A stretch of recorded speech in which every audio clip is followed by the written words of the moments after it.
பாருங்க அதே இடத்துல இந்த ரியால் என்னும் இடத்துல இது வந்து இந்த கார்களை ஏற்றி கொண்டு போகிறது அடுத்த பக்கத்துக்கான இந்த ட்ரெயின் வந்து பாருங்க கார்களை இந்த கரையிலேருந்து அந்த கரையை கொண்டு விடுறதான்.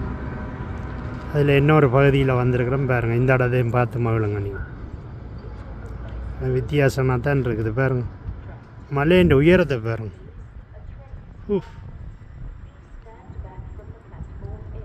இப்போ நான் நிற்கிறதே ஒரு உயரத்தில், இப்போ இந்த அதை விட உயரமான இடம் இருக்குது பாருங்க. இங்கே வித்தியாசமாக இருக்குது.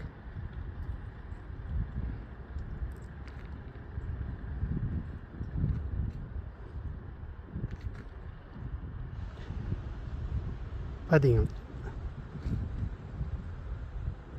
நன்றி, வணக்கம். மீண்டும் ஒரு வீடியோவில் சந்திப்போம். சுவிஸிலிருந்து கிருஷ்ணா. லைக் பண்ணுங்கள், ஷேர் பண்ணுங்கள், சப்ஸ்கிரைப் பண்ணுங்கள்.